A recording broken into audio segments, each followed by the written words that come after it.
시편 30편 말씀 이제 다 함께 봉독하도록 하겠습니다.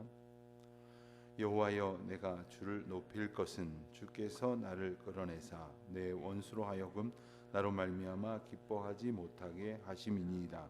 여호와 내 하나님이여, 내가 주께 부르짖음에 나를 고치셨나이다. 여호와여, 주께서 내 영혼을 소홀에서 끌어내어 나를 살리사 무덤으로 내려가지 아니하게 하셨나이다. 주의 성도들아, 여호와를 찬송하며 그의 거룩함을 기억하며 감사하라. 그의 노염은 잠깐이요 그의 은총은 평생이로다. 저녁에는 울음이 깃들지라도 아침에는 기쁨이 오리로다. 내가 형통할 때에 말하기를 영원히 흔들리지 아니하리라 하였도다. 여호와여, 주의 은혜로 나를 산같이 굳게 세우셨더니 주의 얼굴을 가리심에 내가 근심하였나이다. 여호와여, 내가 주께 부르짖고 여호와께 간구하기를 내가 무덤에 내려갈 때에 나의 피가 무슨 유익이 있으리요. 진토가 어떻게 주의 찬송하며 주의 진리를 선포하리이까. 여호와여, 들으시고 내게 은혜를 베푸소서. 여호와여, 나를 돕는 자가 되소서 하였나이다. 주께서 나의 슬픔이 변하여 내게 춤이 되게 하시며 나의 베옷을 벗기고 기쁨으로 띠우셨나이다. 이는 잠잠하지 아니하고 내 영광으로 주를 찬송하게 하심이니 여호와 나의 하나님이여, 내가 주께 영원히 감사하리이다. 아멘. 하나님 앞에 기도할 때에 또 찬송할 때에 상황마다 때마다 그에게 있어질 일종의 동기가 있습니다. 우리가 하나님 앞에 기도하며 또 우리가 하나님 앞에 모든 아뢰물 간구할 때에도 각각의 또 때마다 사정이 있는 것처럼 시편을 노래하는 이 저자들도 그에 합당한 어떤 동기와 그리고 목적을 갖고 있음을 우리가 시를 읽으면서 그 고백 가운데에서 엿볼 수 있게 됩니다. 또 하나님께서 이러한 고백들을 찬송 가운데 짓게 하시고 또 우리로 함께 오늘 묵상하며 또한 우리에게 일러주시는 이 말씀의 의미는 우리가 이와 같은 찬송과 고백을 또한 행해 나아가는 믿음의 사람, 또 하나님의 은총을 기억하고 감사하는 그런 신앙인으로 살아가도록 인도하여 주시는 것임을 잊지 말아야 하겠습니다. 오늘 말씀의 내용을 보면 여러 가지 위협 가운데서 특별히 목숨이 경각에 달린 그 죽음의 위협 가운데에서 벗어나게 된 자의 감사의 기도라고 할 수 있는 귀한 말씀을 우리가 보게 됩니다. 생명을 위협받는다고 하는 것은 사실 오늘날 살아가고 있는 우리에게는 그렇게 쉽게 있는 일은 결코 아닙니다. 예컨대 어떤 병에 걸렸기 때문에 혹시 죽을지도 모른다 이런 생각을 하게 되거나 아니면 예기치 아니한 사고로 죽을 수도 있는 고비를 맞을 뻔했다 이렇게 말하는 것과는 다른 문제입니다. 여러분, 누가 나를 미워하고 뒤에서 욕을 한다 하는 말만 들어도 우리가 참 마음이 힘듭니다. 그것을 아무렇지도 않게 여기면서 살아가기가 쉽지 않습니다. 하물며 우리를 해하려 하고 우리를 죽이려고 한다, 우리를 해치려고 작정을 하고 달려드는 사람이 있다. 이것은 보통의 경우는 상상도 할 수 없는 그러한 어려움이겠죠. 다윗은 종종 그런 상황 가운데 처하여져 있었습니다. 그런데 그와 같은 형편 가운데 있었던 다윗이 오늘과 같은 말씀, 특별히 오늘과 같은 말씀을 비롯하여 많은 시를 통하여 하나님 앞에 감사의 노래를 부르고 있다. 이것을 우리는 어떻게 이해할 수 있어야 하겠습니까? 우선 그에게 있어서의 감사는 일상이 되었습니다. 우리가 어떤 일이 일상이 되었다 그러면 그냥 마치 습관처럼 그냥 별다른 감흥이나 마음의 고백 없이 그냥 하던 대로 또 해왔던 그 형태대로 그대로 하는 일인 것이라고 그렇게 치부하기 쉽지만 다윗에게 있어서 감사는 결코 그런 것이 아니었습니다. 어떠한 상황에서든지 그가 감사하고 주를 높일 수 있었던 것은 모든 상황 속에 하나님의 은혜가 있다라고 하는 그의 고백이 전제되어지기 때문입니다.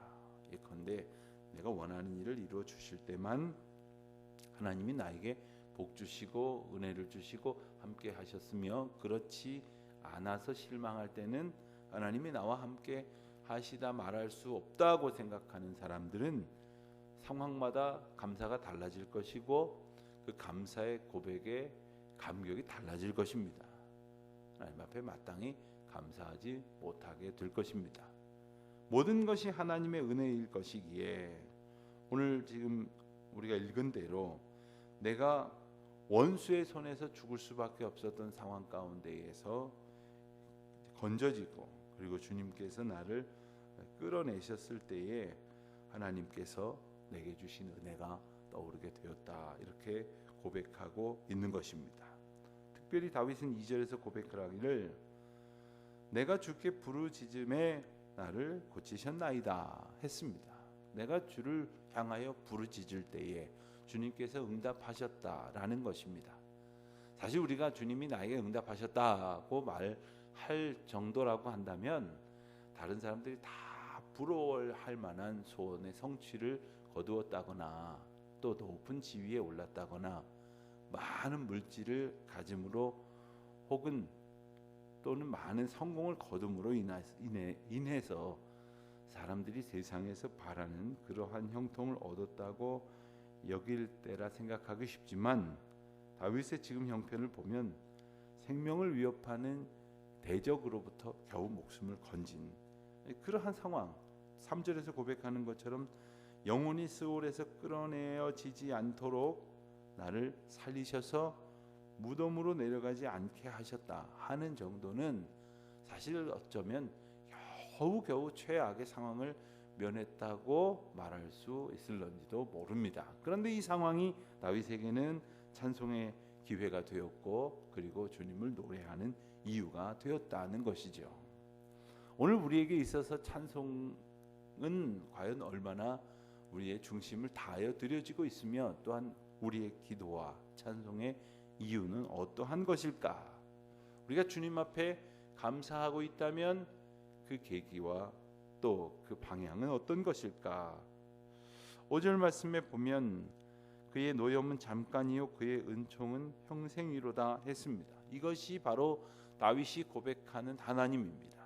물론 다윗 자신이 고백하고 알고 있는 것처럼 죄 가운데 거했기 때문에 하나님의 진노하심을 우리가 사실 피할 길이 없습니다. 여러분, 참회의 기도는 하지 아니하고 어쨌든 죄를 지어놓고는 벌 안 받게 해달라는 기도만 해서는 염치가 없는 그러한 간구가 되고 말 것입니다.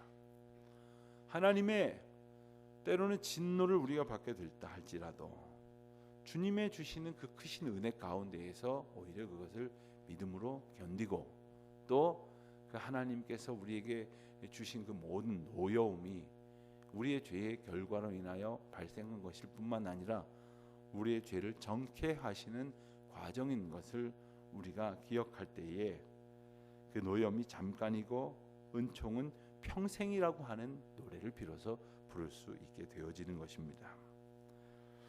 6절 말씀 이하를 보면 내가 형통할 때에 말하기를 영원히 흔들리지 아니하리라 하였도다. 여호와여 주의 은혜로 나를 산같이 굳게 세우셨더니 주의 얼굴을 가리심에 내가 근심하였나이다. 보통 이 감사의 시는 이 감사의 내용들로 가득 차 있는데 오늘 시에서는 일종의 탄원의 시에 해당하는 내용이 또한 담겨져 있습니다. 즉 감사를 하면서도 스스로의 모습을 하나님의 시각으로 보게 됩니다. 여러분, 우리가 기도하다 보면 기도의 깊은 은혜 가운데로 들어간다고 하는 것이 뭐냐면, 기도하기 전에는 뭐 기도해야 될지 모르겠다 생각이 들지만 기도의 자리로 들어서서 하나님 앞에 기도하기 시작을 하면 마땅히 기도해야 될 것들이 떠오릅니다. 또 마땅히 간구해야 될 것, 성령의 말할 수 없는 탄식으로 우리가 기도하게 되는 것을 경험하게 됩니다. 감사도 마찬가지입니다. 감사하는 가운데 우리가 하나님의 큰 은혜 가운데 있음을 더 깊이 깨닫게 됩니다.